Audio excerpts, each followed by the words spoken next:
They gave them 4 hours to evacuate. 4 hours to abandon a world that had stood for 3,000 years. What the Vakrin didn't know, what nobody in the galaxy knew, was that humanity had been preparing for this exact moment for 40 years. But we're getting ahead of ourselves. Let's go back to the beginning, to the lie, to the comfortable fiction that kept the galaxy peaceful for generations.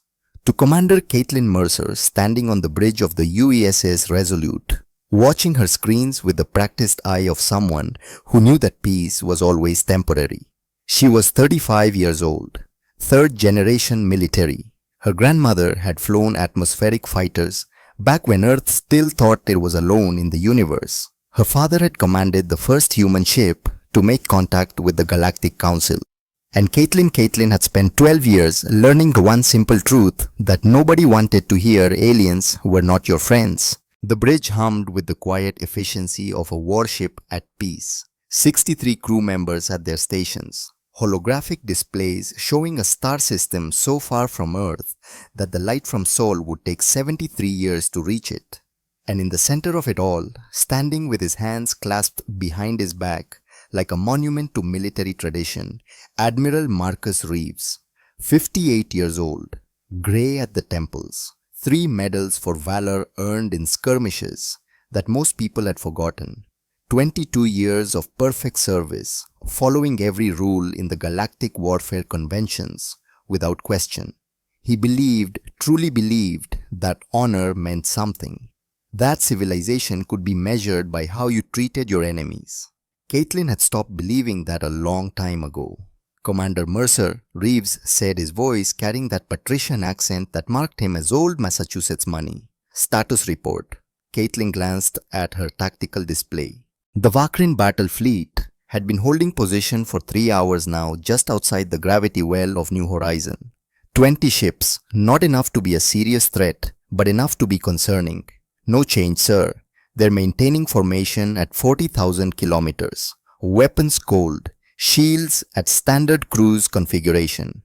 Any response to our hails? Negative, sir. They're not even acknowledging our presence. Reeves frowned. That was unusual. The Vakrin Empire prided itself on protocol. They were supposed to be the most civilized species in the council. When they wanted something, they negotiated. They filed diplomatic protests. They certainly didn't just show up in someone else's system and go silent. Perhaps their communications are malfunctioning, Reeves mused. Caitlin bit back her first response. Instead, she pulled up a secondary analysis. Sir, with respect, I've been watching their formation patterns. They're maintaining perfect triangular geometry. That requires constant course corrections and active coordination. Their comms are working fine. Then why won't they talk to us? Because they're waiting for something. The words hung in the air between them. Reeves turned to look at her, his expression unreadable. Explain. I've been reviewing Vakrin tactical doctrine. They're a hierarchical species. Nobody in that fleet makes a move without approval from higher authority. If they're not responding to us, it's because someone told them not to. Or perhaps they're simply being cautious. We are after all positioned between them and their objective. Caitlin wanted to argue, wanted to point out the 17 subtle indicators that something was wrong. The way the Vakrin ships had arrived at staggered intervals instead of all at once. The way they'd chosen a position that gave them clear sensor readings of both the human fleet and the colony world. The way their weapons were cold, but their power signatures suggested fully charged capacitor banks. But she knew Reeves wouldn't listen. He never did when it came to questions of honor. So instead she said, "Yes, sir," and turned back to her console. Behind her, Lieutenant Garrison Hayes leaned in close. 28 years old, fresh from the academy, still young enough to believe that doing the right thing mattered. "Commander, you really think they're planning something?" Caitlin kept her voice low. "I think that when someone shows up with guns and then refuses to talk, you should assume the worst. But the conventions mean nothing if only one side follows them." Hayes looked troubled by that.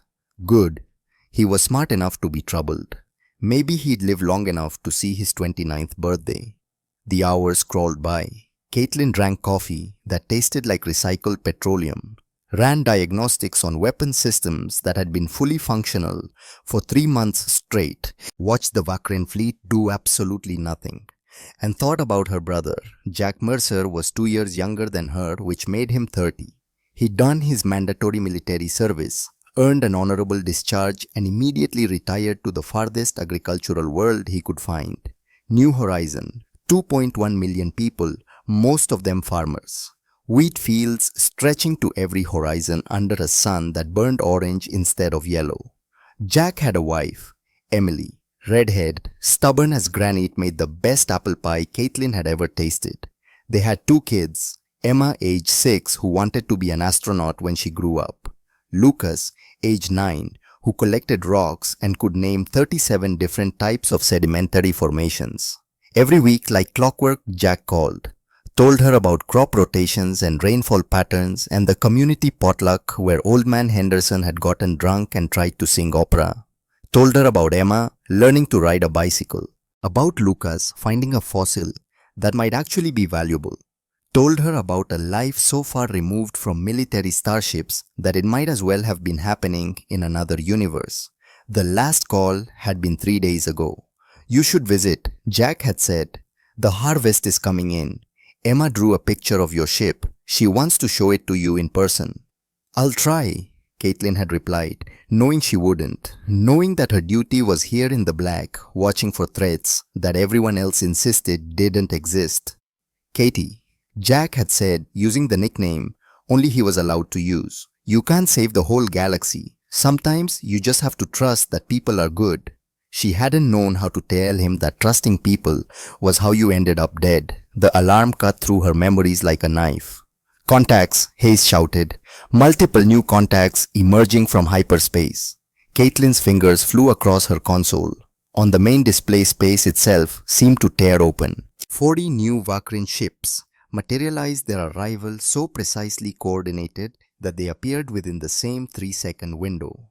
Battle stations. Reeves ordered, his voice calm despite the sudden threat. All hands to combat positions. Sound general quarters.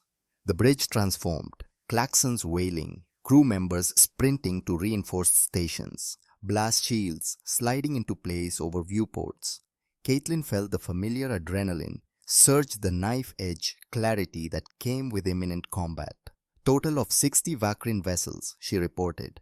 Mass drivers charging. Missile tubes flooding. They're going hot, sir. Broadcast on all emergency frequencies, Reeves commanded. Inform them that they are violating Galactic Convention 12 by threatening a civilian population center. Demand immediate withdrawal. Caitlin sent the message. Waited. Nothing. No response, sir. Reeves's jaw tightened. Then we'll have to make them listen. All ships, defensive formation, Delta 7. Position ourselves between the enemy and New Horizon. If they want to reach that colony, they'll have to go through us. The human fleet moved with practiced precision. 23 warships, significantly outgunned, but better trained and better positioned. They formed a wall of steel and determination between the Vakrin armada and the world behind them. For 10 minutes, nobody moved. Then the Vakrin fleet accelerated. Here they come, Caitlin said quietly. What followed was 6 hours of the most brutal conventional warfare Caitlin had ever experienced.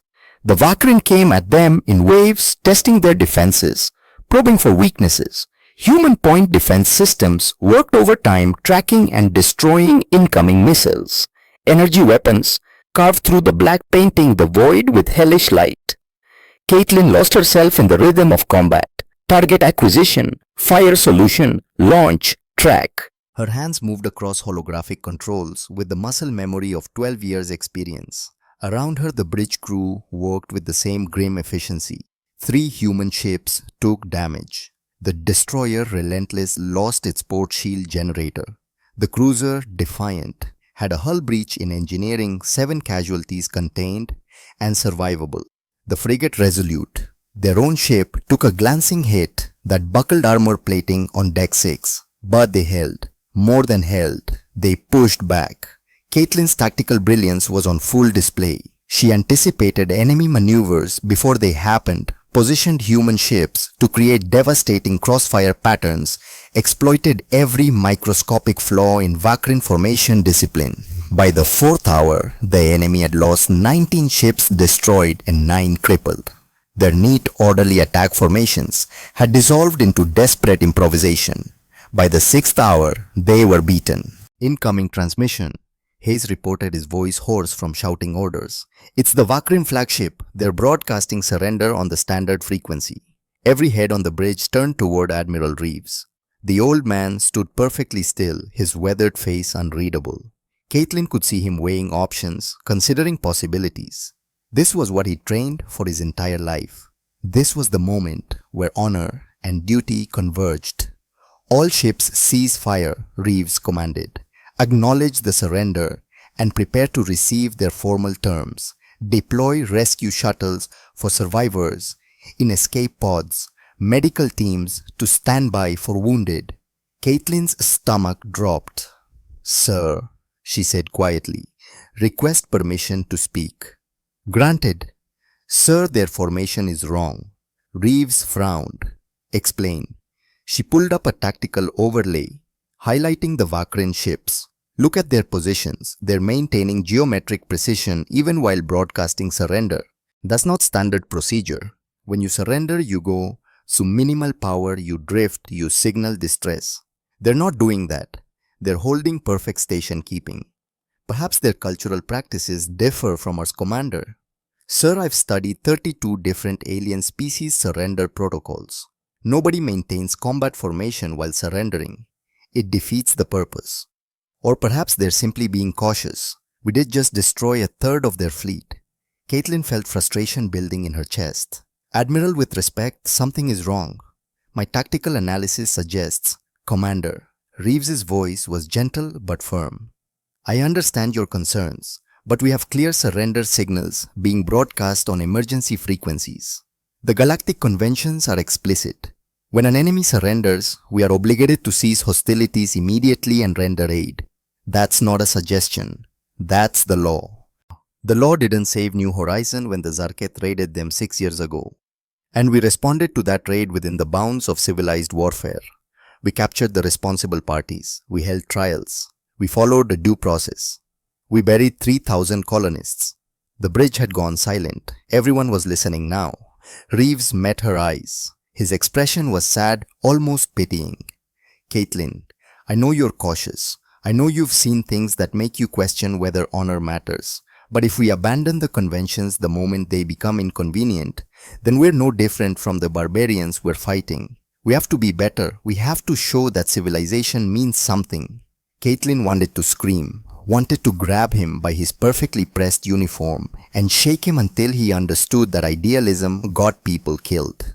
That the enemy didn't care about rules. That you couldn't negotiate with someone who'd already decided you were acceptable casualties. But she was a commander in the United Earth Space Service, and Admiral Marcus Reeves was her superior officer. "Yes, sir," she said. The human fleet powered down weapons. Shields remained active. They weren't complete fools, but the aggressive targeting locks disengaged. Rescue shuttles launched, vectoring toward the clouds of debris where Vakrin escape pods drifted. Caitlin watched her displays with growing dread. The Vakrin formation didn't change, didn't drift, didn't power down. "Sir," Hayes said nervously, "I'm reading some strange energy signatures from their main formation. It's almost like they're charging capacitors, but that doesn't make sense if they've surrendered." "Sensor glitch," Reeves suggested. "We took damage to our sensor array. Lieutenant ran a full diagnostic." But Caitlin was already moving. Her fingers danced across controls, pulling up gravitational sensors, electromagnetic scanners, every passive detection system she could access.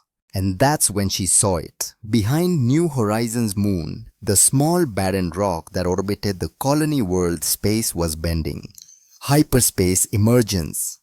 She screamed. Time seemed to slow down. 47 more Vakrin ships materialized from behind the moon.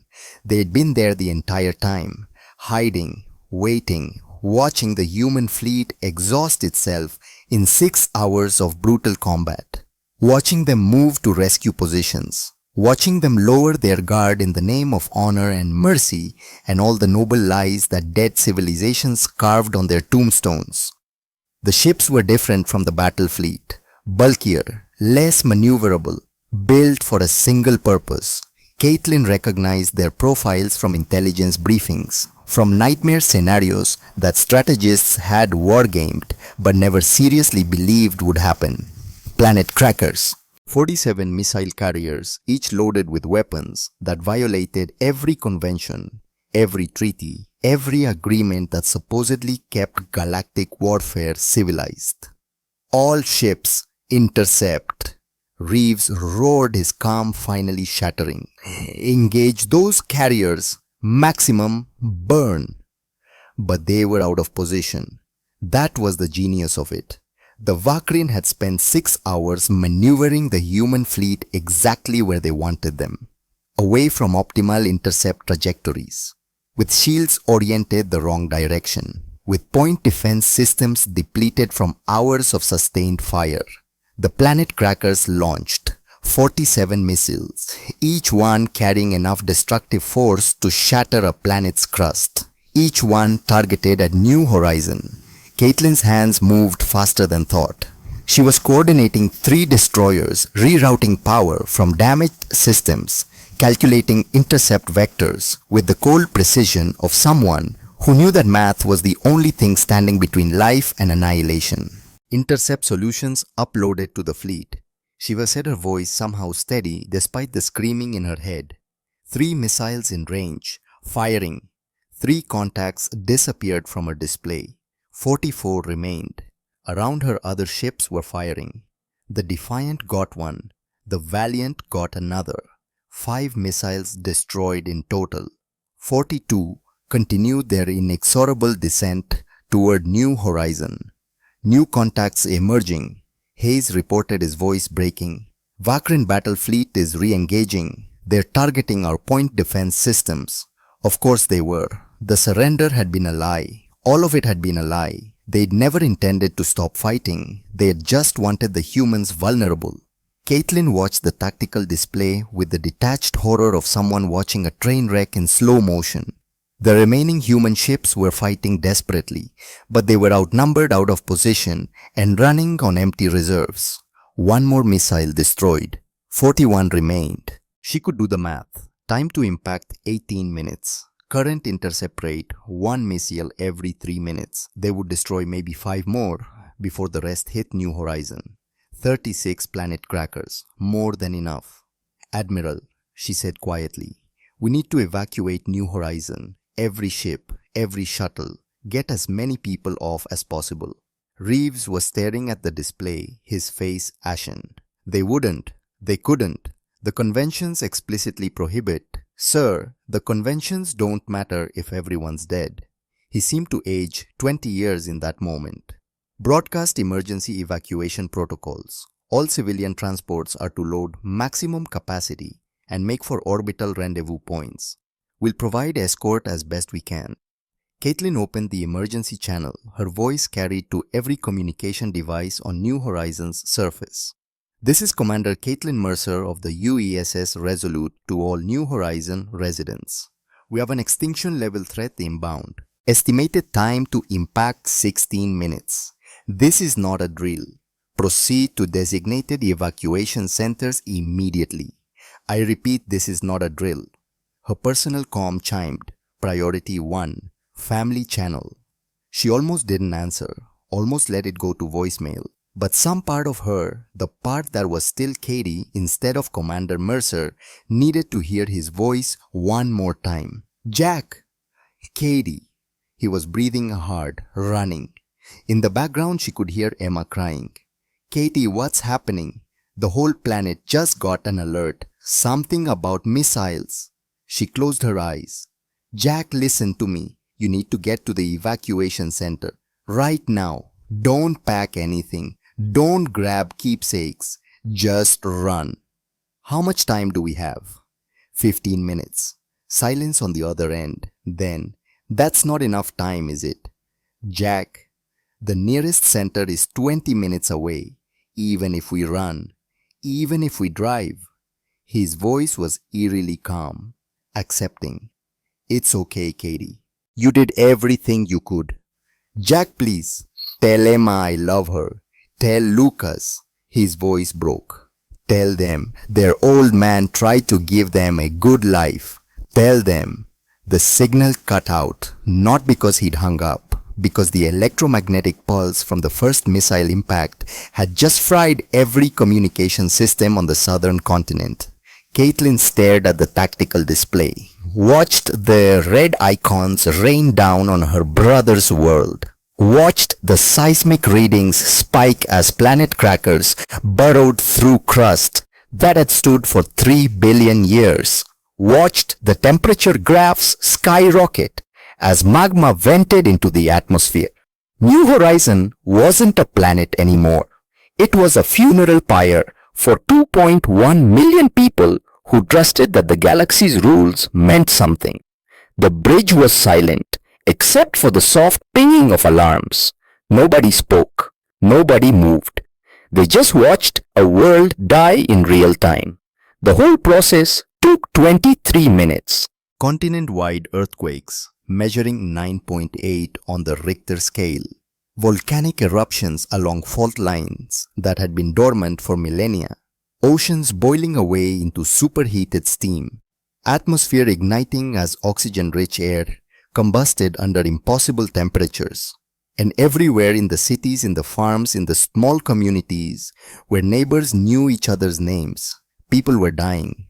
2.1 million of them, including Jack Mercer, age 30, who'd only wanted to grow wheat and raise his kids in peace, including Emily Mercer, age 28, who made the best apple pie in 3-star systems, including Emma, age 6, who'd drawn a picture of her aunt's starship, including Lucas, age 9, who'd found a fossil just last week, including Admiral Reeves' daughter, Captain Elena Reeves, age 32, who'd retired from military service precisely because she was tired of watching people die. All of them gone. The life sign monitors told the story in cold objective data. 2,100,000 biosigns, then 1,800,000, then 900,000, then 100,000, then 0. Sir, Hayes whispered, the Vakrin fleet is jumping to hyperspace. Caitlin looked up. The ships that had just committed genocide were casually departing, their engines glowing with the characteristic blue shift of FTL preparation. They weren't even hurrying. Why would they? What were the humans going to do? File a formal complaint. The battle fleet that had surrendered was jumping too, all except the ones too damaged to move. Those ships were already broadcasting actual surrender signals now, real ones, desperate ones. And floating in their escape pods, the Vakrin soldiers that human crews had been rescuing. They were smiling. Caitlin could see them on the rescue shuttle cameras, smiling. Some were laughing. They'd known. All of them had known what was about to happen. The surrender had been theater, and they'd played their parts perfectly. Admiral Lieutenant Hayes said, his voice shaking. What are your orders, sir? Reeves stood frozen at the center of the bridge. His daughter had been down there. He'd watched her biosign wink out on the monitors, watched the planet that held her body crumble into fragments. Sir, Hayes repeated. Caitlin stepped forward. She felt strange, disconnected, like she was watching herself from somewhere outside her body. Bring the fleet to high orbit. Recover all our shuttles. Begin damage assessment and casualty reports. But the Vakrin surrender is irrelevant. Her voice was ice. We follow galactic conventions. Remember, we accept surrenders. We treat prisoners humanely. We follow all the rules that they just proved don't matter. She walked to Admiral Reeves, put a hand on his shoulder. The old man didn't respond. Just stared at the main display where New Horizon had been. Sir, she said quietly, we need you. He turned to look at her. His eyes were empty. I killed them. I followed the rules and I killed them. No, sir. The Vakrin killed them. I had the shot. You warned me. You told me something was wrong and I ignored you because... He laughed a broken sound. Because I believed in honor, in civilization, in rules. Caitlin guided him to his command chair. He sat heavily, looking 20 years older than he had that morning. Commander Mercer, he said hoarsely, you have operational command. Do whatever needs to be done. She returned to her station, pulled up casualty reports. They made for grim reading. 3 human ships destroyed during the second engagement. The destroyer Ajax, the frigate Leonidas, and the medical ship Florence Nightingale. 2,700 personnel lost, plus 2,100,000 colonists. The numbers didn't feel real. They were too big. The human mind wasn't designed to comprehend loss on that scale. So instead, Caitlin thought about Jack, about the last time she'd seen him in person 5 years ago, when she'd attended his wedding. He'd been so happy, so full of hope for the future he was going to build. And she thought about Emma's drawing, the one she'd never get to see. And she thought about Lucas's fossil, whether it had been valuable after all. And she thought about all the things she'd never say, never do, never experience with the family she'd taken for granted. Commander, Hayes was at her elbow. Incoming transmission from Earth, Priority Alpha. It's the Defense Council. Caitlin straightened her uniform, wiped her face, surprised to find it wet. Put them through. The holographic display shimmered. Secretary General Thomas Brennan appeared, his lined face grave. Behind him, she could see the Defense Council chamber in Washington, D.C., filled with admirals and generals and politicians. Commander Mercer, Brennan said, we've received your preliminary report. Confirmed 2.1 million civilian casualties. Confirmed, sir. And the Galactic Council has been notified. They called an emergency session 6 hours ago. I'm told they're discussing sanctions. Brennan's expression darkened. Sanctions. Yes, I'm sure that will bring great comfort to the dead. He paused. Commander, I need you to understand something. What I'm about to tell you is classified at the highest level. It stays on that bridge. Understood? Understood, sir. The council is meeting. They're issuing strongly worded statements. They're condemning the Vakrin actions in the harshest possible terms. And they're doing absolutely nothing that matters. Brennan leaned forward. Commander Earth is tired of watching our people die while the galaxy tut-tuts and passes resolutions. The vote has been taken, 8-1 in favor. Humanity is withdrawing from the Galactic Warfare Conventions effective immediately. The bridge went deadly silent. Sir, Caitlin said carefully, what exactly does that mean? It means that Admiral Reeves is being recalled. You're being promoted to provisional command of the strike fleet. And in 6 hours, Earth is going dark. No communications, no diplomatic channels, nothing. Because for 40 years, Commander, we've been doing something that nobody in the galaxy suspected. Sir, Brennan smiled. It was not a pleasant expression. We've been preparing for war, real war, not the civilized games that the Council plays. We've been building ships, developing weapons, training every single human over the age of 18 in combat doctrine. The freighters you see warships, the mining stations, production facilities, the colony transports troop carriers. He gestured and the display behind him changed, showed ship after ship, hundreds of them, thousands. For 40 years, Brennan continued, humanity has been pretending to follow the rules while building the most terrifying military force this galaxy has ever seen. We did it because we knew we've always known that eventually someone would break faith. Someone would show us that honor was a luxury we couldn't afford. And now, Caitlin asked, now we show them the cost of teaching humanity that civilization is a lie. Brennan's expression was granite. Protocol Fenrir is active. In 6 hours, every human world will know what happened at New Horizon. And in 72 hours, the real fleet emerges. The transmission ended. Caitlin turned to look at Admiral Reeves. The old man was staring at nothing, lost in grief. She thought about Jack, about Emma and Lucas, about 2.1 million people who'd believed that the galaxy's rules would protect them. Commander, Hayes said quietly, what do we do? Caitlin pulled up her tactical display, started running calculations. Time to Earth, time to refit, time to plan. We survive, Lieutenant, and then we make sure this never happens again. How? She looked at him, at the fear in his young eyes, at the uncertainty.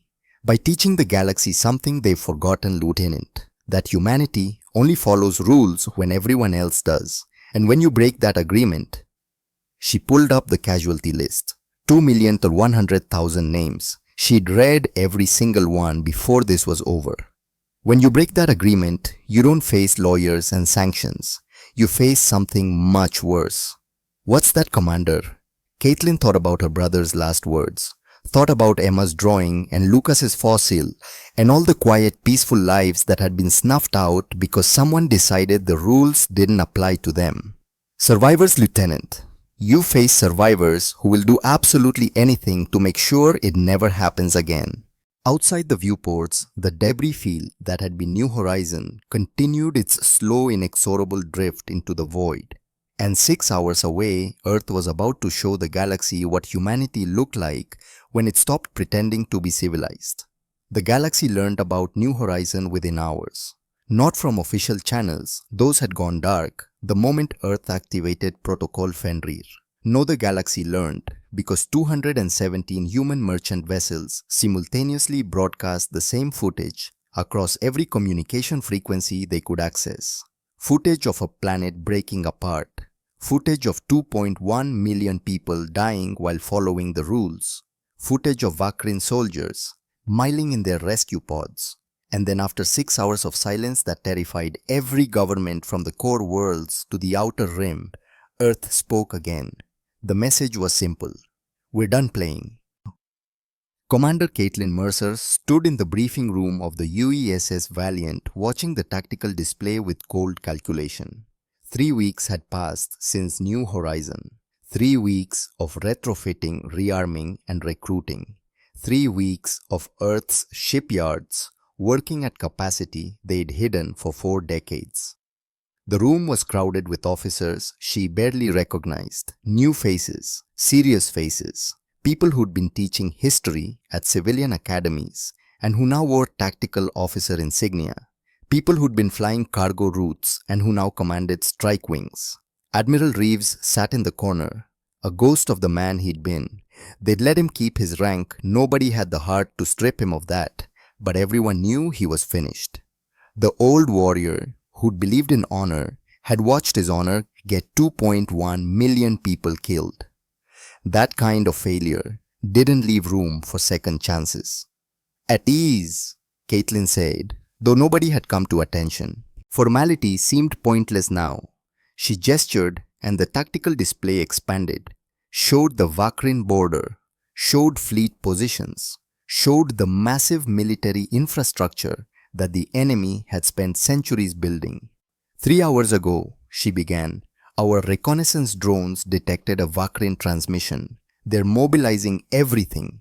Every ship, every station, every defensive platform. They know we're coming. How many ships? Someone asked. 200 at the border, another 300 in reserve. And they're recalling colonial fleets. Best estimate they can field 800 combat-capable vessels within 2 weeks. Murmurs ran through the room. 800 ships. Against humanity's, 50-60. The official records showed that Earth had exactly 47 military vessels. Caitlin smiled. It was not a warm expression. Lieutenant Commander Hayes, if you would. Garrison Hayes, no longer a nervous lieutenant, promoted twice in 3 weeks, stepped forward. He'd aged in those weeks. They all had, but there was steel in his eyes now that hadn't been there before. The official count is 47 vessels, Hayes said. That's what the Galactic Council knows about. What they don't know is that for 40 years, every civilian ship humanity built had a secondary purpose. It pulled up schematics. A standard cargo freighter, grey, boring, utterly unremarkable. This is the merchant vessel Steady Hand, registered as a Class 3 cargo hauler. Carries agricultural products, primarily wheat and soybeans, between Earth and the colonies. The schematic changed. The outer hull peeled away, revealing the ship's true nature. This is also the Steady Hand, missile cruiser, 48 launch tubes, full electronic warfare suite, armor plating hidden behind civilian-grade hull panels. She can go from cargo hauler to warship in 90 seconds. Hayes pulled up more ships, hundreds of them, each one with the same dual nature. We've been building these for 4 decades. Every freighter, every passenger liner, every mining vessel, all of them can fight. All of them have crews trained in combat operations. The Council thought we were a small, peaceful nation that barely maintained a navy. He smiled.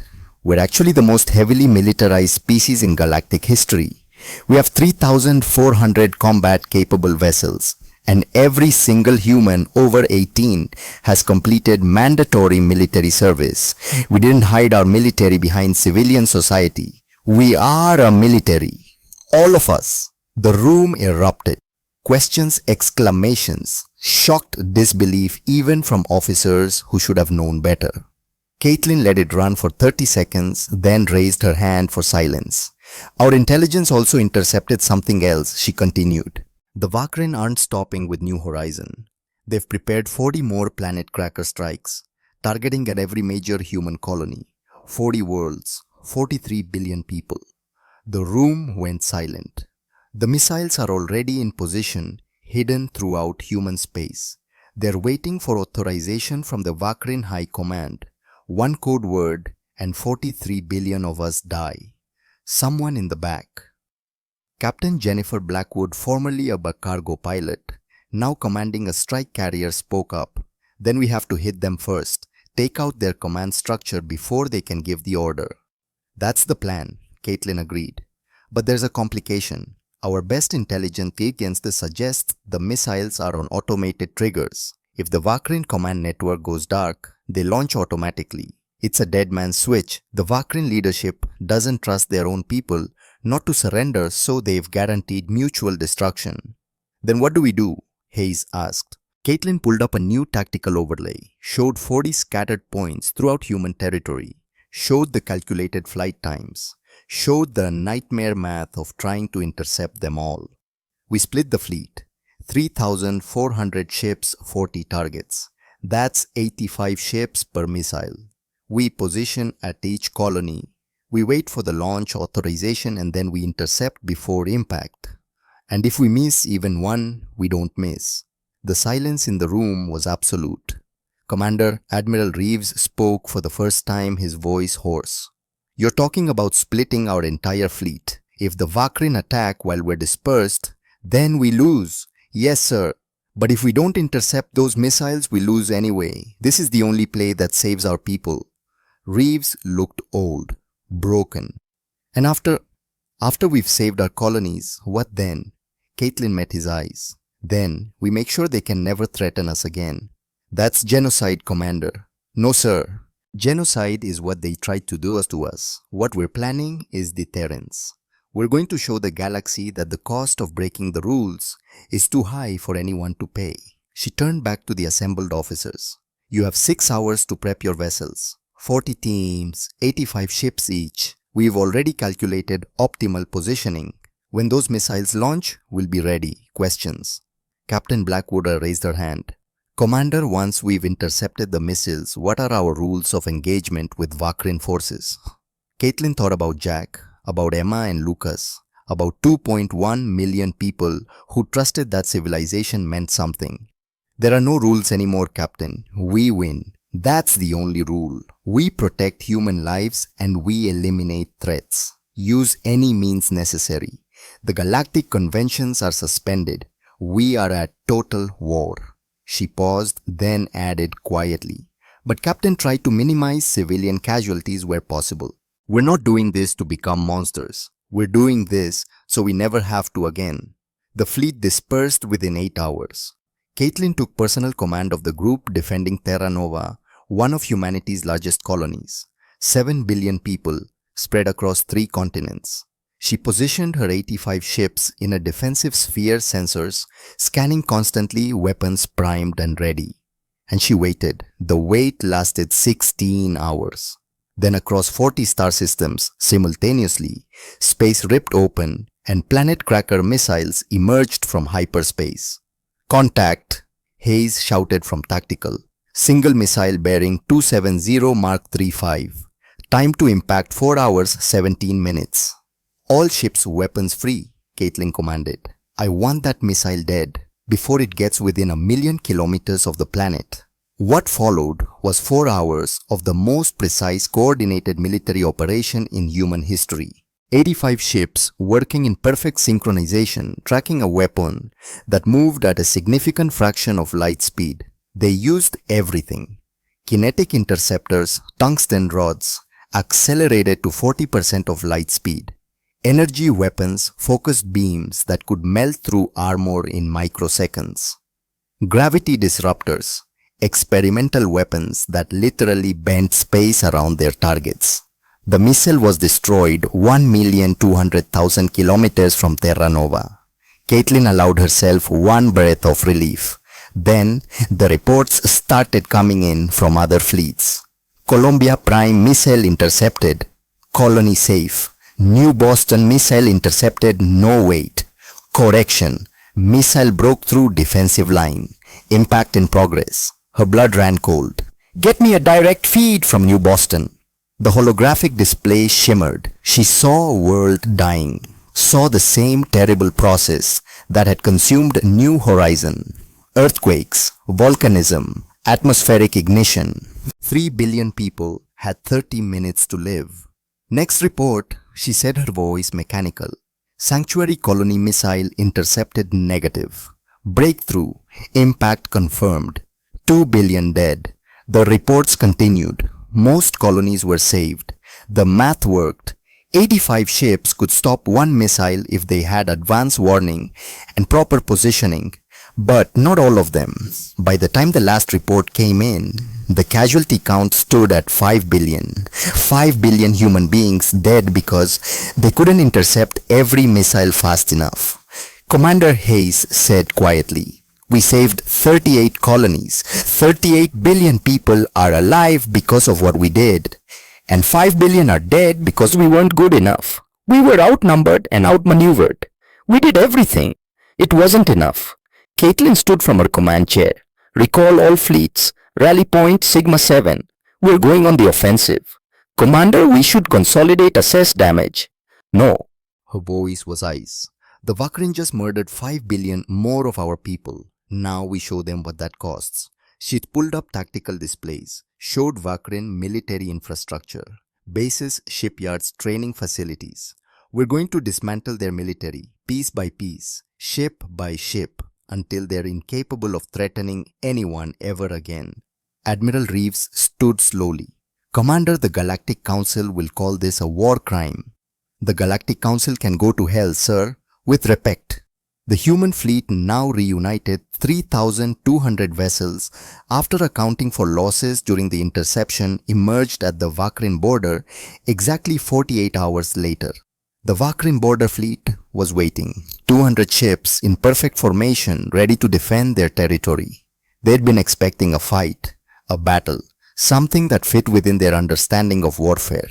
What they got was annihilation. The human ships didn't maneuver, didn't form up, didn't broadcast warnings or demands or any of the civilized protocols that warfare was supposed to follow. They simply opened fire. Kinetic weapons traveling at relativistic speeds don't give you time to react. One moment, the Vakrin ships were in formation.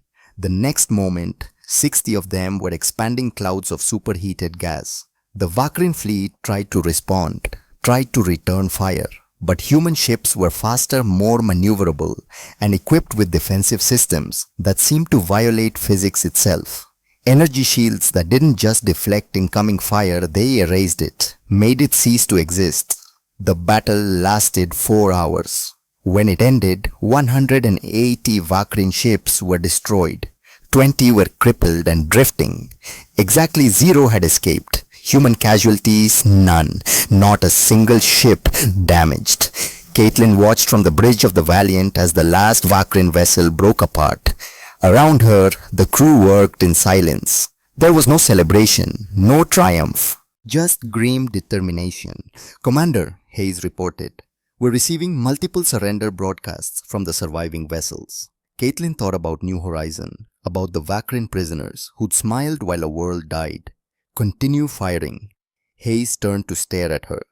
Ma'am, you heard me, Lieutenant Commander. Continue firing. Ignore all surrender signals. Commander, that's against what? She stood walking to the main viewport.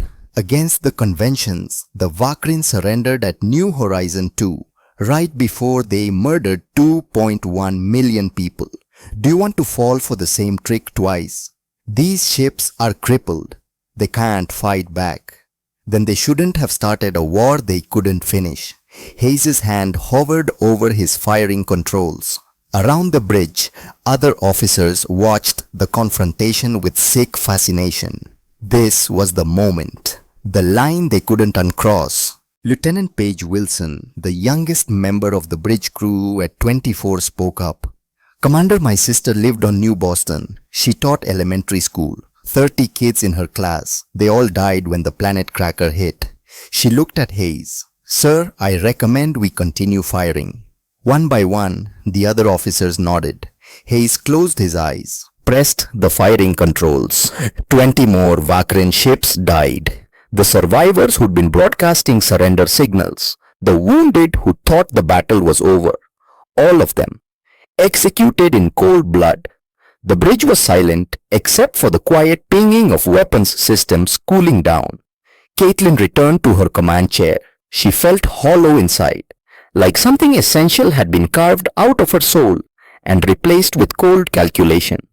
All ships, she broadcast to the fleet. Plot course for Sigma 7. We have another target. Sigma 7 wasn't a military installation in the traditional sense. It was the Vakrin Military Academy, where they trained officers, where future commanders learned the art of warfare, where the leaders who destroyed New Horizon had once been students. The academy was located on a small moon orbiting a gas giant in a system far from any major population centers. It housed 3,000 cadets at any given time, ages 16 to 24 in human equivalent years. They were children. Essentially, Caitlin stood in her ready room looking at the tactical data. The academy was lightly defended, 2 orbital platforms, a small garrison, nothing that could stop a human strike force. The door chimed. Come in. Admiral Reeves entered. He looked terrible, hadn't slept in days, hadn't eaten from what she could tell. Commander, he said, I'm asking you not to do this. The decision has been made, Admiral. They're students, children. Children who will become the next generation of commanders, who will learn the lessons of this war and spend the next 50 years preparing to fight us again. Unless we end the cycle here. Reeves sank into a chair. Caitlin, please. I know you're angry. I know you want revenge. But this isn't who we are. Isn't it? She turned to face him. Sir, you spent 22 years believing in honor, in civilization, in rules. And where did that get us? 7.1 billion dead. My brother, your daughter, all of them gone because we trusted that the enemy would follow the same rules we did. So we become them. We murder children. We ensure this never happens again. By becoming the monsters. Caitlin was silent for a long moment. Then, Sir, do you know what Emma's last words were? According to the recovered black box data from the Colony Communication Network, Reeves shook his head. She was in her school, teaching a class on Earth history. When the alert went out, she tried to get the children to the shelter. But it was too far away, so she gathered them together and she told them a story about humanity's first space flight, about brave explorers going into the unknown. Her voice cracked slightly. She died telling frightened children a story about hope, while the world burned around them. Reeves closed his eyes. Those cadets at Sigma 7, Caitlin continued. They're learning how to do what the Vakrin did to New Horizon. They're studying tactics and strategy and all the civilized ways to commit genocide. And in 20 years, they'll be commanding fleets, making decisions about which civilian populations are acceptable collateral damage. Then we capture the academy. We take them prisoner. We don't execute them. And if one of them becomes the next commander who decides humans are acceptable targets, if one of them grows up believing that breaking the rules was justified because they got away with it, how many more New Horizons do we allow before we admit that mercy has a cost? She walked to the viewport. Outside, the human fleet hung in space like a swarm of steel predators. Sir, you asked me on New Horizon if I wanted to fall for the same trick twice. I am asking you the same question. Do you want to show mercy to the next generation of our killers and hope they learn to be better? Or do you want to make sure they can't hurt us again? Reeves stood, walked to the door, paused. For what it's worth, Commander, I understand why you're doing this. I even agree with the logic. But understanding doesn't make it right. No, sir, it doesn't. After he left, Caitlin stood alone in her ready room for 10 minutes. Thought about Jack, about Emma and Lucas, about the choice between protecting the living and honoring the dead. Then she returned to the bridge and gave the order. All ships firing solution on Sigma 7 Military Academy. Saturation bombardment. Total destruction. Hayes executed the command without hesitation. 200 ships opened fire simultaneously. The Academy and everyone in it ceased to exist in 17 seconds. 3,000 cadets gone. Caitlin watched the tactical display clear, felt nothing. That was the worst part. She'd expected to feel guilt, remorse, horror at what she'd done. Instead, she felt only cold satisfaction. One less threat. One less generation of commanders who might someday decide that human civilians were acceptable casualties. Commander, Hayes reported. Incoming transmission, it's Galactic Council Arbiter Kellarn. Put it through. The insectoid alien appeared on the holographic display. Its mandibles were clicking with agitation. Commander Mercer, what you have done is an outrage. Those were students, not soldiers. They were officers in training, Caitlin replied coldly. The same academy that produced the commanders who destroyed New Horizon. We ended the cycle. You murdered children. No arbiter. We eliminated a military training facility. If you have a problem with that, I suggest you take it up with the Vakrin High Command. They're the ones who started targeting civilians. The responsible Vakrin officers have been arrested. War crime trials are proceeding. Too late and not enough. You had 3,000 years to enforce your conventions. You only started caring when human bodies were being vaporized. Kellarn's entire body shuddered. Commander, you must stop this. Your fleet is heading toward Vakrin Prime. Surely you are not planning to attack their homeworld. That would cross a line from which there is no return. Caitlin thought about that, about lines and returns, about civilization and barbarism. Arbiter, the Vakrin crossed that line when they cracked New Horizon while we were following your rules. We're just walking the path they showed us. She terminated the transmission. Commander, Hayes said quietly, what are we actually planning for Vakrin Prime? Exactly what the Arbiter fears. We're going to show them what happens when you teach humanity that civilization is a lie. The journey to Vakrin Prime took 3 days at maximum sustainable acceleration. 3 days for word to spread across the galaxy. 3 days for the Galactic Council to convene emergency sessions. 3 days for every species to watch and wonder what humanity had become. Caitlin spent those 3 days reviewing intelligence reports. Vakrin Prime was the heart of their empire. 14 billion inhabitants. The seat of government, center of culture, nexus of trade. If New Horizon was a peaceful farming colony, Vakrin Prime was the Vakrin soul made manifest. She also spent time reviewing the casualties from the 40 missile strike. 5 billion dead, broken down by Colony New Boston. 3 billion. Major industrial center, home to 60% of humanity's shipbuilding expertise. Sanctuary Colony 2 billion. Founded by religious groups seeking isolation. Their entire culture gone. 17 other worlds had been hit, but evacuated in time. Millions displaced, infrastructure destroyed, but the people lived. 38 worlds saved completely. The math was brutal. They'd saved 85% of the targets. By any objective measure, it was an incredible success, the largest coordinated defensive operation in military history. And yet, 5 billion dead. She kept coming back to that number. 5 billion people who'd been alive 3 days ago, who'd had families and dreams and futures, who trusted that she would protect them. Commander Dr. Evelyn Thornbridge entered the ready room without knocking. The medical officer had that privilege earned through 30 years of service and a complete disregard for military protocol. "Doctor, you haven't slept in 40 hours. I'll sleep when this is over." That's what worries me. Thornbridge sat without being invited.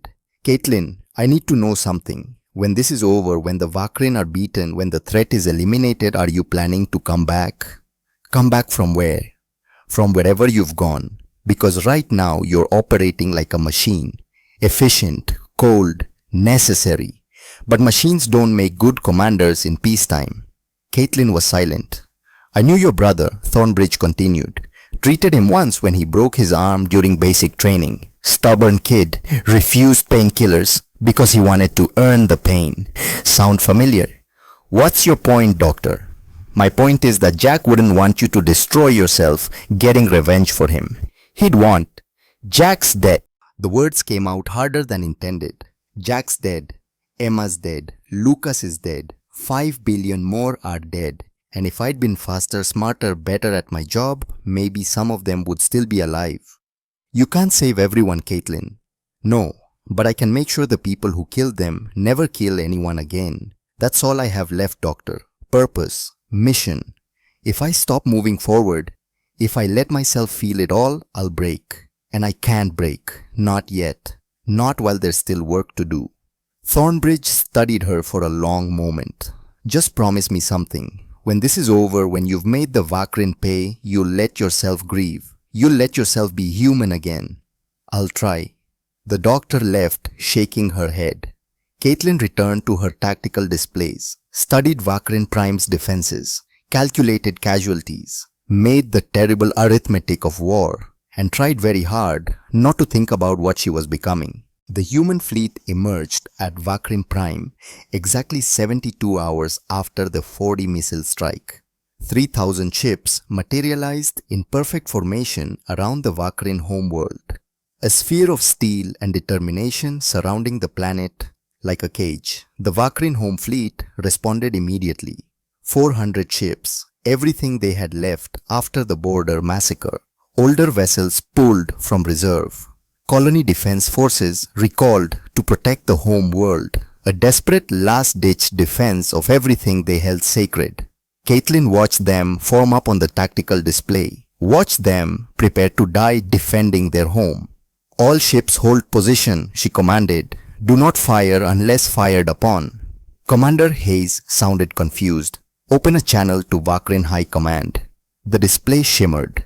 A Vakrian appeared, four-armed, crystalline skin eyes that saw in spectrums humans couldn't perceive. The Prime Minister based on the elaborate bioluminescent patterns across its thorax.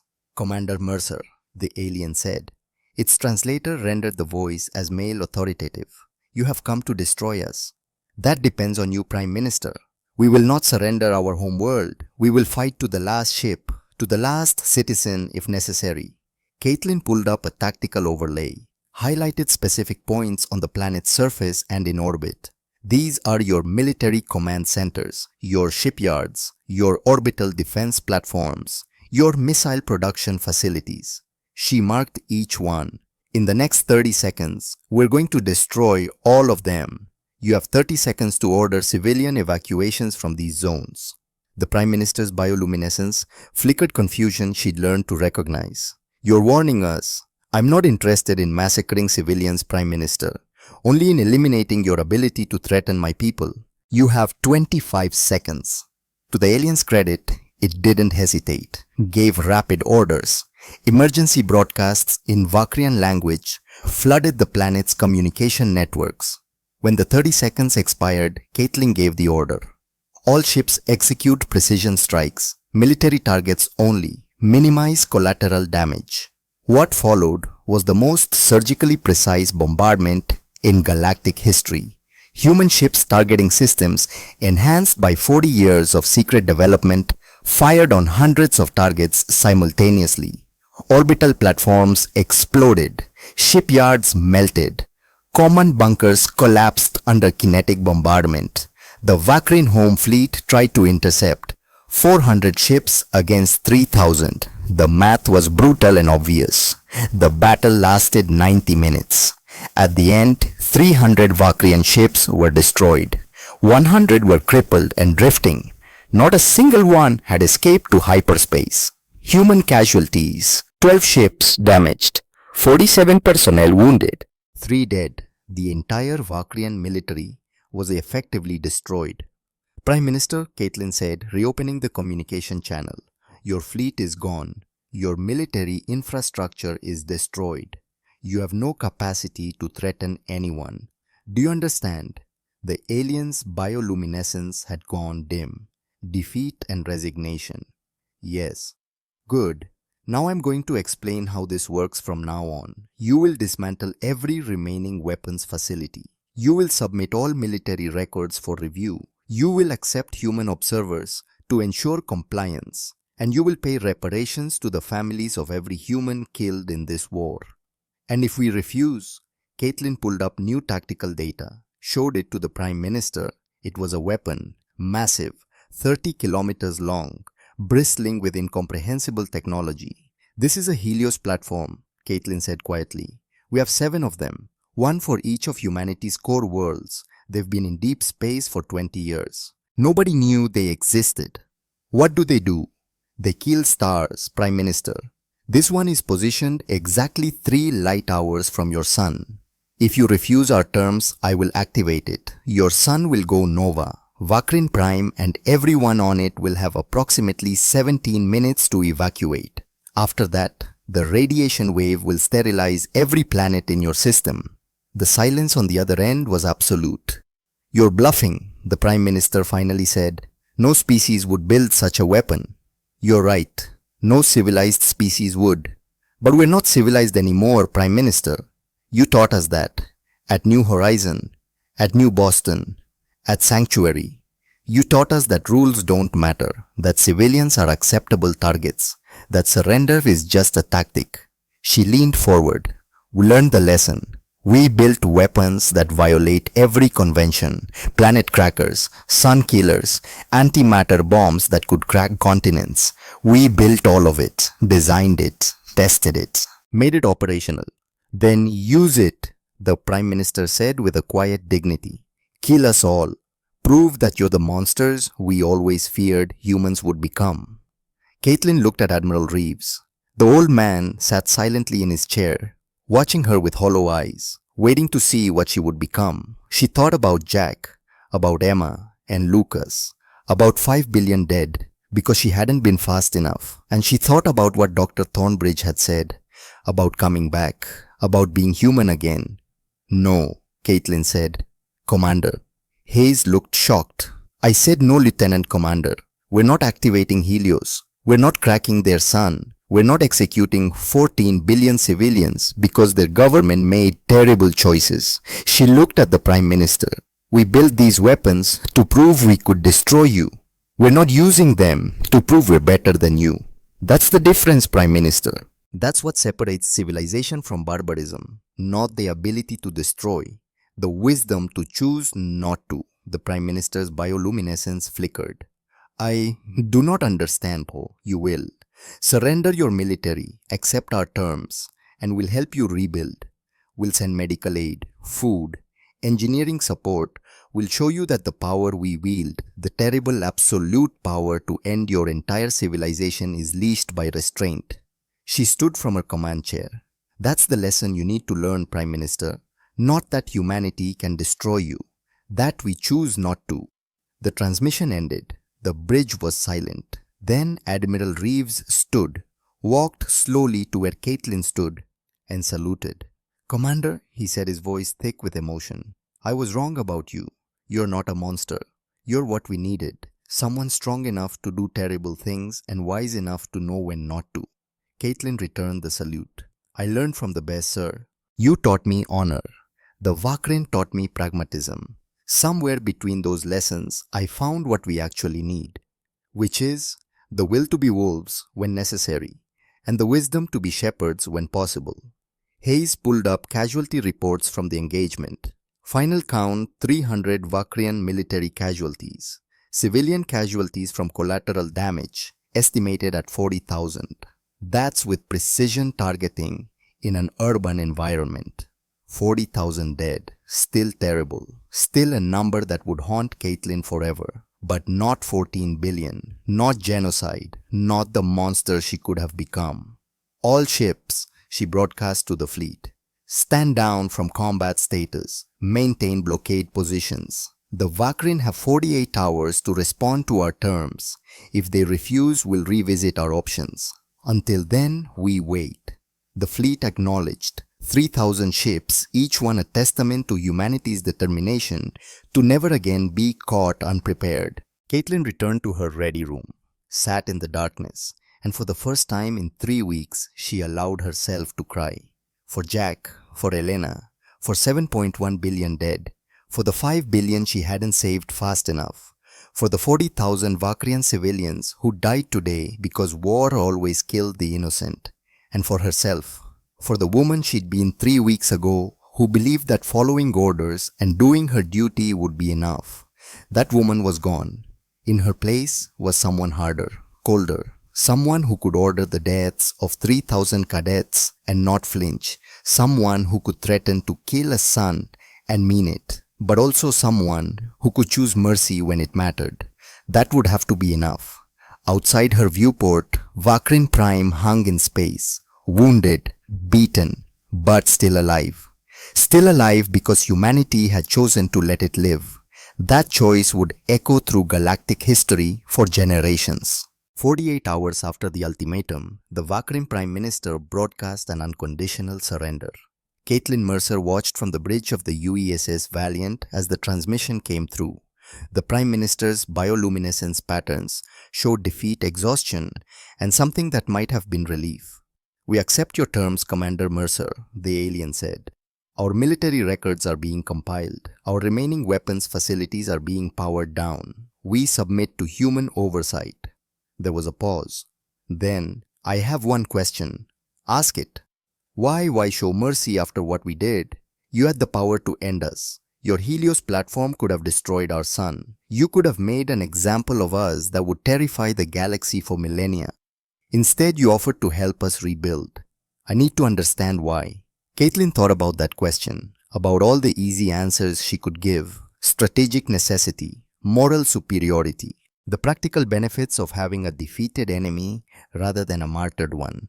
But the truth was simpler and more complicated. Because someone I loved believed that civilization meant something, she finally said. He was wrong about a lot of things, but he was right that we have to try. We have to believe that we can be better than our worst instincts. She paused, gathering her thoughts. At New Horizon, you taught us that rules without enforcement are meaningless. So we enforced them. They showed you the cost of breaking faith. But if all we did was destroy, if we met your atrocity with our own genocide, then we'd just be proving that might makes right, that the only real law is power. The Prime Minister's crystalline skin reflected the light in complex patterns. Listening, understanding. "We're better than that," Caitlin continued. "We have to be. Because if we're not, if we become the monsters we're capable of being, then everything my brother died for becomes meaningless. And I won't let that happen." The transmission ended. Hayes approached her station. "Commander, what happens now?" "Now we make good on our promise. Get me a connection to Earth. We're going to need medical supplies, engineering teams, and about 10,000 people who know how to rebuild a civilization." "You're serious after everything they did?" "Deadly serious. Lieutenant Commander, the Vakrin are beaten. Their military is destroyed. Their threat is neutralized. What they need now isn't more destruction. They need to see that we meant what we said, that power and restraint can coexist." She pulled up logistics displays, started calculating what it would take to rebuild a homeworld's military infrastructure into something productive. Schools, hospitals, agricultural systems. "Besides," she added quietly, "we're going to need allies eventually. Better to have the Vakrin as grateful partners than resentful subjects." History is full of empires that conquered and then collapsed under the weight of occupation. We're not making that mistake. 6 months later, Caitlin stood in the ruins of what had been Vakrin Prime's largest military academy. The academy wasn't Sigma 7. That place was gone, vaporized in 17 seconds of human fire. This was the primary training facility located in the capital city, where senior officers had studied strategy and philosophy alongside tactical doctrine. Now it was being rebuilt, not as a military installation, as a civilian university. Human engineers worked alongside Vakrian civilians, clearing debris, laying new foundations, installing systems that would power classrooms instead of weapons. It was slow work, difficult work, but it was happening. Commander Mercer, she turned to find a young Vakrian barely adult by their standards approaching hesitantly. The translator had rendered their voice as female, uncertain. "I'm Admiral Mercer now," Caitlin corrected gently. She'd been promoted 3 times in 6 months. "How can I help you?" "My name is Kelris. I was a student at Sigma 7. Caitlin's blood ran cold. "I was on leave when your ships attacked it." Kelris continued her bioluminescence, flickering rapidly. Fear, grief, survivor's guilt. "My entire class, 347 of my friends, gone in seconds." Caitlin didn't know what to say. What could she say? "I'm sorry." That would be a lie. She'd ordered that strike knowing exactly what it would do. "I was just following orders." That had been the excuse of war criminals throughout history. So instead, she said, "I know." Kelris's crystalline skin seemed to crack slightly, an expression of pain. Do you know what it's like to have your entire world unmade, to come back from leave and find empty quarters, to realize that everyone you cared about died while you were away?" "Yes," Caitlin said quietly. "My brother lived on New Horizon, his wife, his 2 children. They died while I was following the rules that were supposed to protect them. So yes, I know exactly what that feels like." The 2 of them stood in silence for a long moment. "I came here to hate you," Kelris finally said. "To tell you what a monster you are, to make you understand what you took from us. You have every right. But then I watched you. For 6 months I've watched human ships arrive, not with weapons, with food, medicine, engineers. I've watched you rebuild what you destroyed. I have seen human soldiers working 16-hour shifts to restore our water treatment facilities. I have seen your medical teams treating Vakrian wounded with the same care they gave their own." Kelris moved closer. Her bioluminescence shifted to something Caitlin had learned to recognize as determination. "You could have killed us all. You had the power, the justification. After what we did, no one would have questioned it. Instead, you showed mercy. You proved that strength and compassion can coexist. And I want to understand how. I want to learn from you." "Learn what?" "How to be a guardian instead of a weapon."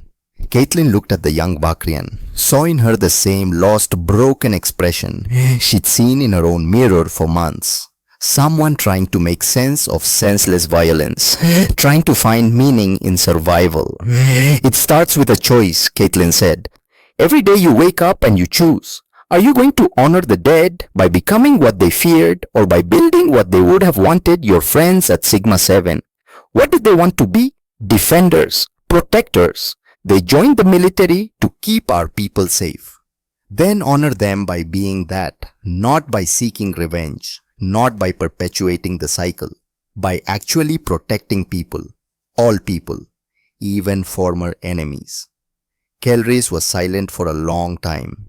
"Then will you teach me what? Will you teach me how to be what you are? How to have power and not abuse it? How to—" She struggled for words.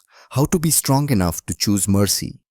Caitlin thought about that, about all the reasons to say no, the dead cadets at Sigma 7, the bad optics of training a former enemy, the risk that she was wrong that Kelris would learn their tactics and use them against humanity someday. Then she thought about Admiral Reeves, about how he'd taught her honor even though she'd rejected it, about how those lessons mixed with hard pragmatism had created something better than neither alone. "Yes," Caitlin said. "Report to the Valiant tomorrow. We'll find a place for you in the training program." Kelris's bioluminescence flared bright joy, gratitude, hope.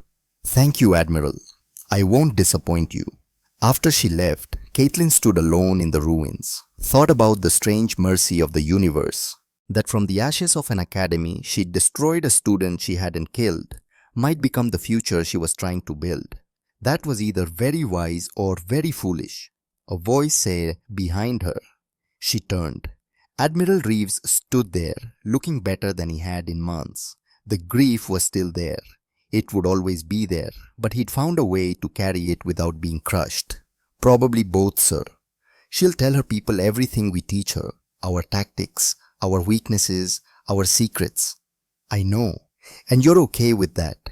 Caitlin looked at the old man. Sir, if we hide our strength, we build our security on secrets and fear. That works for a while, but eventually secrets leak and fear turns to resentment. I'd rather build our security on something stronger, which is respect, allies. A galaxy that knows we could destroy them but chooses not to because they've chosen not to threaten us. That's more durable than any weapon we could build. Reeves smiled. It was the first time she'd seen him smile in months. You're going to make a terrible admiral, you know. Admirals are supposed to be paranoid and cynical. Then it's good I'm still learning, sir. The real test came 5 years later. Admiral Caitlin Mercer stood in a ready room reviewing intelligence reports. The Protectorate had grown substantially. What had started as humanity's military had evolved into something larger. A defense force that protected any species against violations of galactic conventions. Not because they were paid, not because they received territory or tribute, simply because someone had to enforce the rules, and humanity had learned the hard way what happened when no one did. The door chimed. Come in. Captain Jennifer Blackwood entered. She'd earned her own command the UESS Retribution, one of the newest heavy cruisers. Admiral, we have a situation. The Kreller Union just used biological weapons on the Tarsus mining colony. Caitlin's jaw tightened. Casualties. 300 confirmed dead. Another 2,000 exposed. The bioweapon is some kind of a nerve agent. Victims describe excruciating pain before respiratory failure. It's designed to maximize suffering. Survivors. The colony was mostly automated. The 300 dead were scientists studying the local ecosystem. Civilians, non-combatants. The Kreller claim it was an accident, that a rogue military unit deployed the weapons without authorization. Caitlin pulled up data on the Kreller Union. They were a mid-tier power. 60 billion population spread across 15 worlds. Militaristic culture. They'd signed the revised galactic conventions under pressure, but had been vocal about resenting human interference in galactic affairs. Where did the attack originate? Kreller Military Station Omega-3. We have solid intelligence. Chain of command traces directly to the Kreller High Command. So not a rogue unit. A sanctioned operation that they're now trying to disavow. That's our assessment, yes. Caitlin stood, walked to her viewport. The Protectorate fleet hung in space 200 ships at this location alone. Humanity had built something that New Horizons dead could be proud of. A force that actually defended people.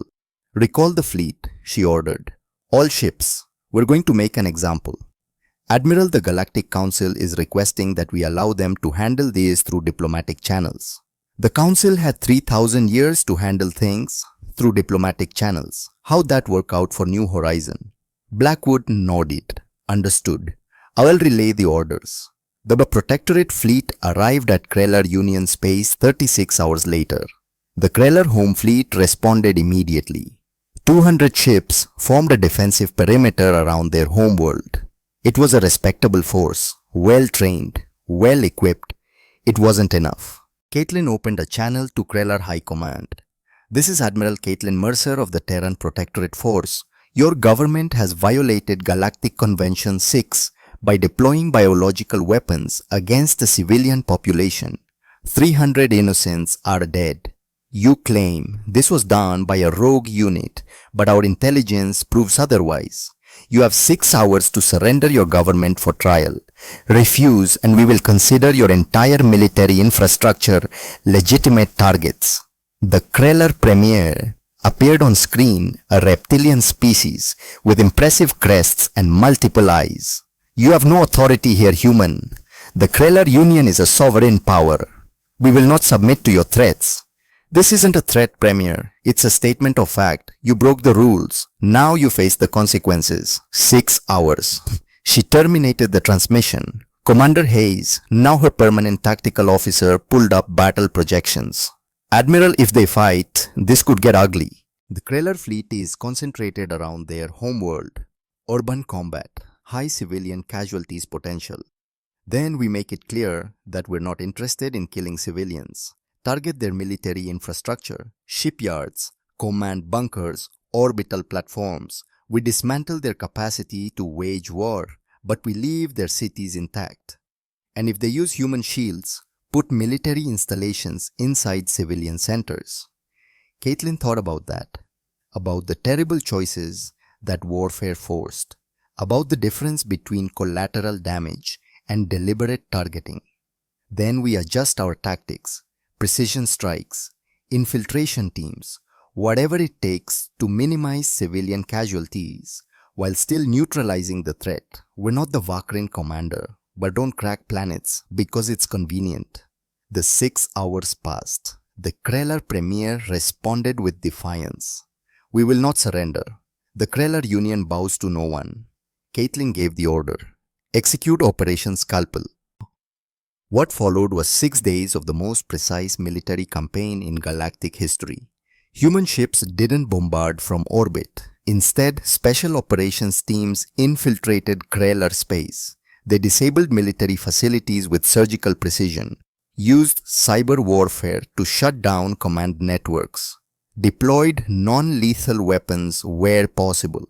When they had to kill, they killed soldiers, not civilians. The Kreller fought back hard. Their fleet engaged human ships in a dozen skirmishes. They were brave, determined, well-trained, but they were fighting an enemy that had spent 40 years preparing for total war while pretending to be peaceful traders. By day 3, half the Kreller fleet was destroyed. By day 5, their military infrastructure was in ruins. On day 6, Caitlin gave the final ultimatum. Premier, your military is destroyed. Your fleet is scattered. You have no capacity to continue this war. Surrender now or we move to the next phase. Under what next phase? She pulled up tactical data, showed the Kreller food production facilities, water treatment plants, power generation infrastructure, the civilian system that kept 60 billion people alive. We blockade your worlds. Nothing comes in. Nothing goes out. Your people start starving in 3 weeks, dying of thirst in 2. We don't fire a single shot at civilians, but they die anyway because their government refuses to accept responsibility for war crimes.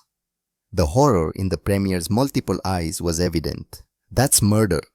No, Premier, that's deterrence. That's showing you the cost of breaking the rules. You want to see your people die, keep refusing. You want them to leave, surrender. It's very simple. You're monsters.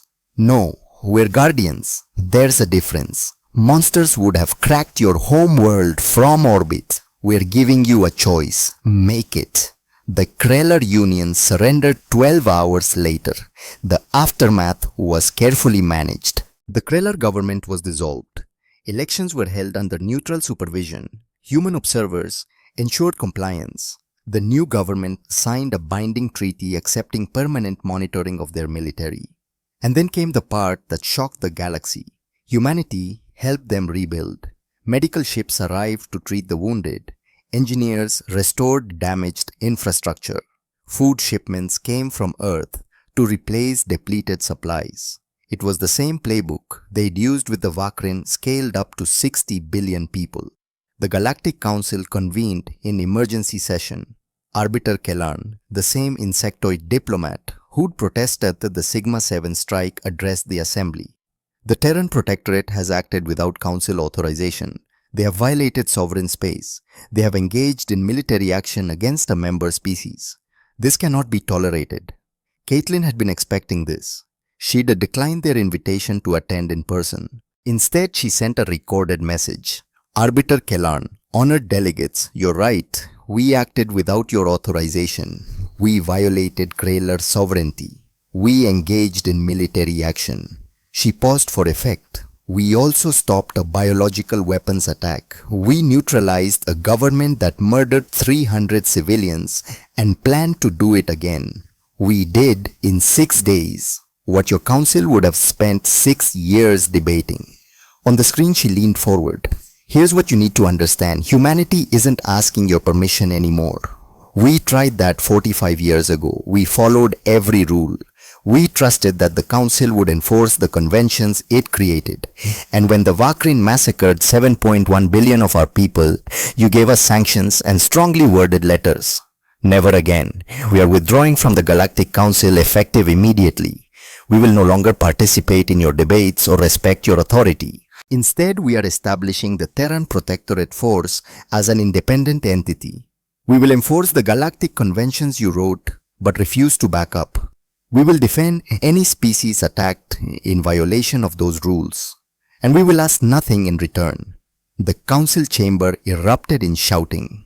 Caitlin's recorded message continued calmly. No tribute, no territory, no political favors.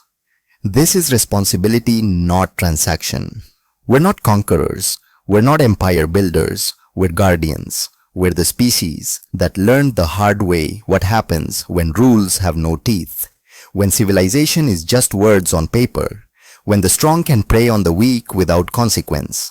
She stood. You have a choice, delegates. Accept that someone is finally enforcing your own conventions, or try to stop us, but understand this: we built weapons that could destroy suns, crack planets, end civilizations, and we choose not to use them. That restraint, that deliberate choice, is what makes us guardians instead of tyrants. Remember that before you decide where the threat. The transmission ended. The council voted. 63 species supported humanity's actions. 23 opposed. 3 abstained. It wasn't unanimous, but it was enough. The Terran Protectorate Force was officially recognized as an independent enforcement entity, with all the authority and autonomy that entailed. 10 years after New Horizon, Caitlin stood at a memorial service in neutral space. The monument was simple: a black stone obelisk floating in the void, held in place by gravity generators.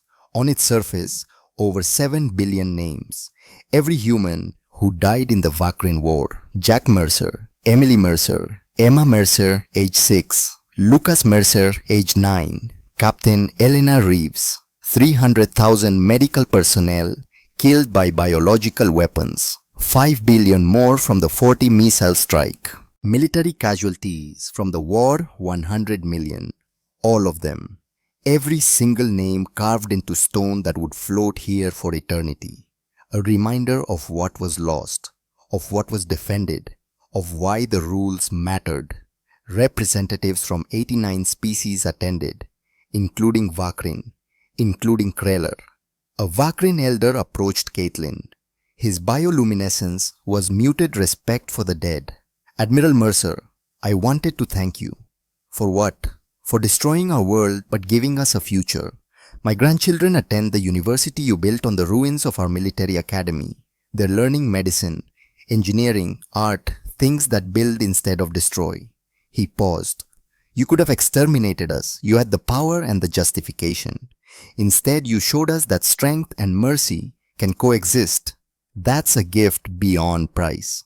After he left, Caitlin stood alone with the memorial. She thought about the last 10 years, about the 43 conflicts the Protectorate had resolved, about the species that had learned that breaking the rules had consequences, about the former enemies who'd become allies, about Kelris, the young Vakrian who'd survived Sigma 7, who now served on the Valiant as a cultural liaison officer, who taught young human officers about Vakrian perspectives and young Vakrian officers about human tactics, who embodied the future Caitlin was trying to build, a future where strength and compassion weren't opposites, where guardians remembered what it meant to be wolves because they'd been wolves, where choosing restraint over destruction was made consciously, deliberately, every single day.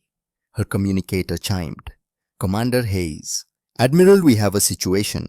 Unknown species has attacked the Narn colony. Early reports suggest they are using plasma bombs in violation of Convention 8. Civilian casualties estimated in the thousands. Caitlin took one last look at the memorial, at Jack's name carved in stone alongside 7 billion others. Prep the fleet commander. How long until we can jump? 20 minutes, Admiral. Make it 15. And Hayes, by the book engagement, when the threat, we minimize civilian casualties, and if they surrender, we accept it. Understood? Understood, Admiral, by the book. She started walking toward her shuttle.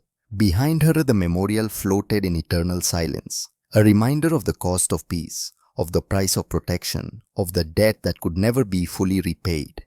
Hayes, one more thing. After we neutralize the threat, start organizing humanitarian aid. Medical teams, food supplies, engineering support. If we're fighting to protect people, we don't stop protecting them when the shooting ends. Yes, Admiral. Though I should mention the Galactic Council is probably going to complain about us acting without authorization again. Let them complain. We're not guardians because it's popular. We're guardians because it's necessary. The shuttle lifted off. Through the viewport, she could see the memorial growing smaller. 7 billion names, 7 billion reasons to never let it happen again. The Protectorate fleet was waiting. 200 ships, each one crewed by humans who remembered New Horizon, who understood what failure meant, who had chosen to be guardians instead of conquerors. Fleet status, she asked as she stepped onto the Valiant's bridge. All ships ready, Admiral, Hayes reported. Course plotted, weapons systems nominal. We can jump on your order. Caitlin settled into her command chair, looked at the faces of her bridge crew, young and old, veterans and recruits, all of them united by purpose. Before we jump, she said, I want everyone to understand what we're doing here. We're not going to conquer. We're not going to occupy. We're not going to force our way of life on anyone. We're going to stop an atrocity and then we're going to help the victims rebuild. She paused. Some of you are too young to remember New Horizon, but I remember. I remember watching my brother's world die while I followed rules that the enemy ignored.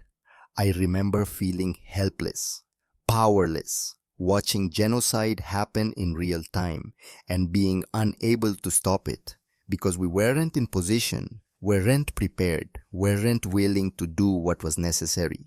Her voice hardened. We are never going to feel that way again. We are never going to watch helplessly while civilians die because we built the power to stop it. We trained for decades. We prepared. And now when someone breaks the rules, when someone decides that civilian lives don't matter, they don't face empty words and meaningless sanctions. They face us.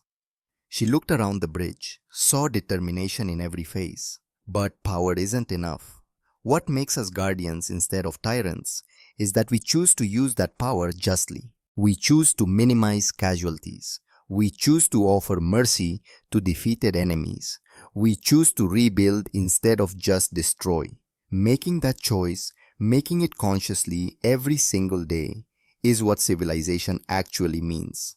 Lieutenant Bridget O'Connor, young eager born 5 years after New Horizon, raised her hand hesitantly.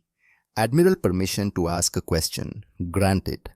Ma'am, what happens when a generation grows up who didn't see New Horizon, who don't understand why we did what we did? How do we make sure they remember? It was a good question, maybe the most important question. Caitlin gestured to the memorial still visible through the viewport. We tell them stories, Lieutenant. We show them that monument. We make sure they understand the price of peace, the cost of protection. We teach them that power without responsibility is tyranny, that strength without wisdom is destruction, that the ability to destroy everything means nothing unless you have the courage to destroy nothing. She stood, and most importantly, we teach them about choice. Every day we choose mercy over revenge, choose protection over conquest, choose to be guardians instead of monsters. As long as we keep making that choice, as long as we remember why it matters, we honor the dead, we justify their sacrifice, we give meaning to their loss. The bridge was silent. All ships, Caitlin broadcast to the fleet. This is Admiral Mercer. We jump in 60 seconds. Remember who we are. Remember why we fight. We protect the innocent. We enforce the rules that keep civilization civilized. We ensure that no species ever has to watch helplessly while their families die. She paused, then we are the guardians. We remember what wolves look like because we were wolves. We remember what it means to lose everything. And we will do whatever it takes to make sure no one else has to learn those lessons the way we did. 30 seconds to jump. Caitlin sat back in her command chair, looked at the tactical displays showing the Narn colony, showing the attack in progress, showing people dying because someone had decided the rules didn't apply. Admiral, Hayes said quietly, you know that we might have to do terrible things again, that saving people sometimes means killing people. I know, and you can live with that. Caitlin thought about Jack, about Emma and Lucas, about all the names on that memorial, about the choice between being strong enough to destroy everything and wise enough to preserve anything. I can live with making hard choices, Commander, because the alternative is watching good people die while we debate the morality of action. I've done that. Never again. 10 seconds. The fleet aligned, 200 ships in perfect synchronization. Part of a larger force, 5,000 ships across the galaxy all dedicated to a single purpose, built from tragedy, forged in grief, tempered by the conscious choice to be guardians instead of tyrants. Jump! Space twisted. The fleet vanished into hyperspace, racing toward another crisis, another atrocity, another chance to prove that the rules mattered because someone was finally willing to enforce them. Behind them, the memorial remained, 7 billion names floating in eternal vigil, a reminder of what was lost and a promise of what was protected. Admiral Caitlin Mercer stood on the observation deck of the UESS Valiant, watching Earth turn slowly beneath her. She was 55 years old now. Gray streaked through her auburn hair. Lines around her eyes told stories of stress and sleepless nights and decisions that would haunt her forever. But she was still here, still serving, still making the hard choices. The Terran Protectorate force had grown beyond anything she'd imagined 20 years ago. 5,000 ships, personnel from 30 different species, bases in every major sector, a logistical network that could respond to crises within hours. They'd resolved 43 conflicts in 20 years, stopped 6 attempted genocides, intercepted 12 planet cracker deployments, prevented the use of biological weapons 37 times. The galaxy was safer, measurably, objectively safer. And the cost? Caitlin pulled up the casualty reports. 20 years of enforcement operations, 20 years of combat, 20 years of putting guardians between civilians and violence. 17,000 Protectorate personnel killed in action, 46,000 wounded, 112 ships lost, and on the other side enemies killed infrastructure, destroyed governments overthrown. The numbers were staggering. Necessary perhaps, but still staggering. She thought about Sigma 7 sometimes. 3,000 cadets dead in 17 seconds. She'd ordered that strike, executed it, never apologized for it, because apologizing would mean admitting it was wrong. And she couldn't admit that, not when the alternative had been letting them graduate, become commanders, potentially kill more humans. The calculus was cold, but clear. 3,000 versus potentially millions. That didn't make it right, but it made it necessary. Admiral Lieutenant O'Connor approached, 25 years old now, bright, eager, everything Caitlin had been at that age before New Horizon had taught her what war actually meant. The delegation from Vakrian Prime has arrived. They're requesting a meeting. Show them to conference room 3. I'll be there in 5 minutes. After O'Connor left, Caitlin took one last look at Earth. Home. The planet that had given birth to a species crazy enough to build sun killers and wise enough not to use them. The conference room held a delegation of 7 Vakrians. 5 of them were government officials. 2 wore military uniforms. One of the military officers was Kelris. She'd grown in 15 years. Her crystalline skin had deepened in color, a sign of maturity in Vakrian biology. Her bioluminescence patterns were confident assured. She carried herself with the bearing of someone who'd earned their rank through merit. Admiral Mercer, Kelry said formally. On behalf of the Vakrian Republic, I bring greetings and a proposal. I'm listening. The senior government official, Prime Minister Jekan, who'd replaced the previous government after the war, leaned forward. Admiral, the Vakrian Republic wishes to formally join the Terran Protectorate Force as a full member species, not as subjects, not as clients, as equal partners in the mission of galactic peacekeeping. Caitlin kept her expression neutral. That's a significant proposal, Prime Minister. Why now? Because in 20 years you've proven that the Protectorate isn't about human domination. It's about shared responsibility for maintaining civilized behavior. You've defended Vakrian interests 3 times in the past decade. You've asked nothing in return. You've kept your promise to be guardians, not conquerors. He gestured to Kelrys. Commander Kelrys has served with distinction in your forces for 15 years. She's shown us that former enemies can become partners, that the cycle of violence can be broken. We want to be part of that, to contribute ships, personnel, resources, to share the burden of protection. Caitlin looked at Kelrys. Commander, do you support this? With all my heart, Admiral. I've learned so much from you, from your people, not just tactics and strategy, but philosophy. The wisdom of restraint, the courage of mercy, the understanding that true strength is knowing you could destroy everything in choosing not to. She stood at attention. I want my people to learn those lessons too, to become guardians alongside humans, to prove that we've evolved beyond the species that cracked new horizon, that we can be better. Caitlin was silent for a long moment. She thought about the easy answer, the safe answer. No, you murdered billions of us. You can never be trusted again.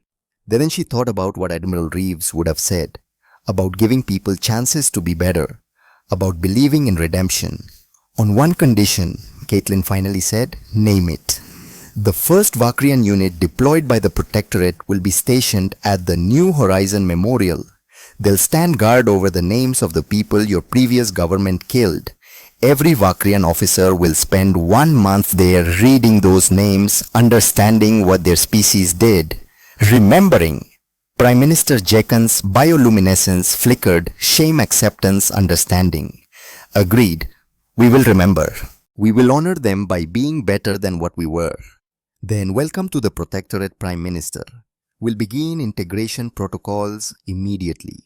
Commander Kelrys, you'll be in charge of training Vakrian personnel in Protectorate doctrine.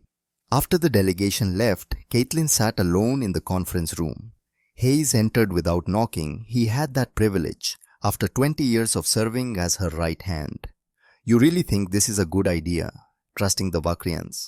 No, but I think it's necessary. We can't be the only guardians forever, Garrison. Eventually we'll need allies, partners, other species who understand what we're trying to build.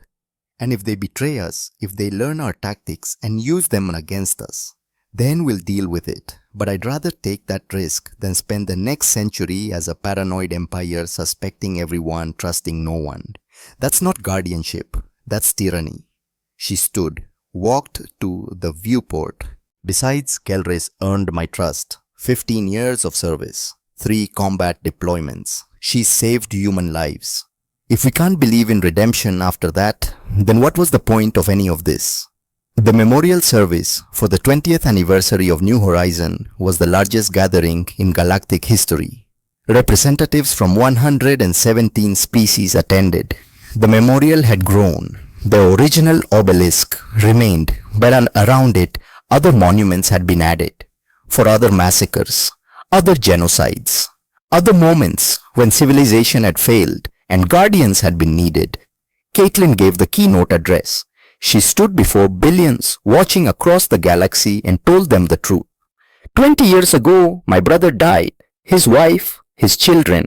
7 billion people died in the Vakrin War because they trusted that the rules would protect them, because they believed that civilization meant something.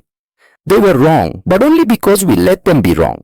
Because we wrote rules and didn't enforce them. Because we valued peace over justice. Because we believed that words on paper could stop violence. She gestured to the memorial. These 7 billion names are our shame. our failure, our reminder that civilization doesn't maintain itself, that peace isn't the absence of conflict, it's the active choice to resolve conflict without atrocity, and making that choice only matters if someone is willing to enforce it. The Terran Protectorate force isn't perfect. We've made mistakes, we've killed people who might have been redeemed, we've used force when maybe diplomacy could have worked. We carry the weight of those decisions every day.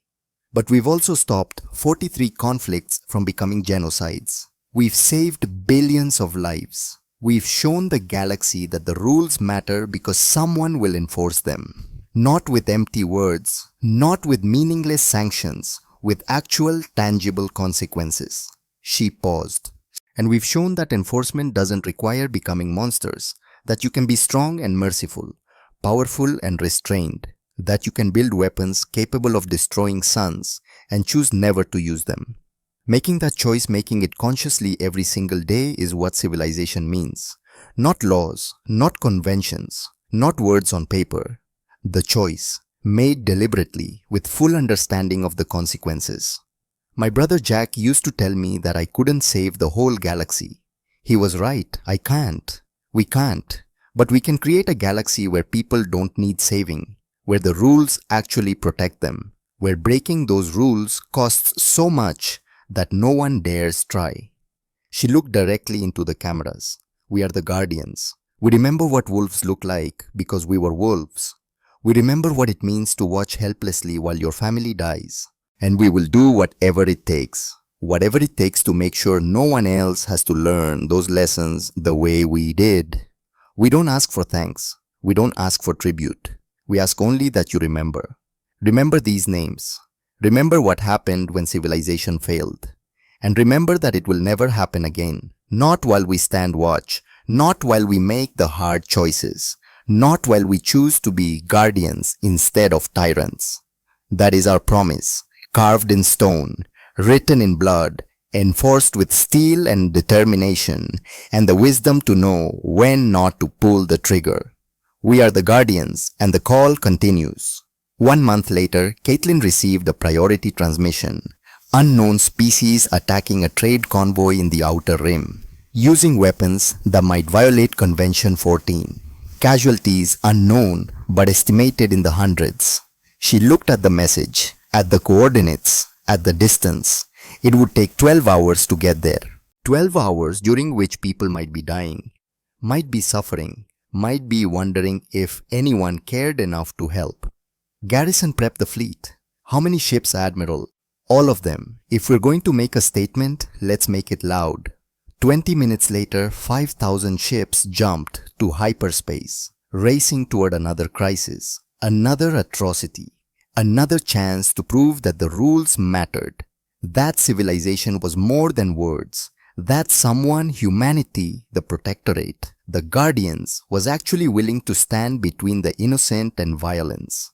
Caitlin sat in her command chair and thought about Jack, about Emma and Lucas, about all the names on that memorial, about the debt that could never be repaid, only honored through service.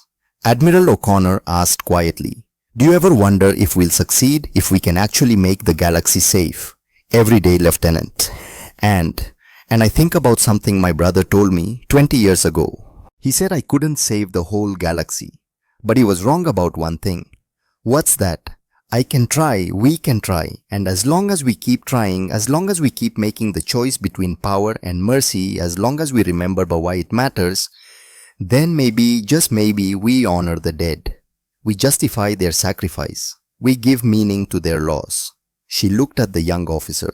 "That's all we can do, Lieutenant. Try, choose, remember, and hope that it's enough." The fleet continued through hyperspace. 5,000 ships, dozens of species, united by purpose, bound by the conscious choice to be guardians instead of monsters. Behind them, Earth turned in its orbit, the home world of a species that had learned the hardest lesson in galactic history, that civilization was fragile, that rules required enforcement, that the only thing standing between peace and atrocity was the willingness to make terrible choices and live with the consequences. Ahead of them, unknown enemies, unknown challenges, Unknown crises that would require the same cold calculation, the same terrible arithmetic, the same choice between what was easy and what was right. And in between, Caitlin Mercer, age 55, admiral, guardian, someone who remembered what it meant to lose everything and refused to let anyone else suffer the same fate. The call continued. It always would, because some choices were too important to stop making, and some debts were too sacred to ever stop paying.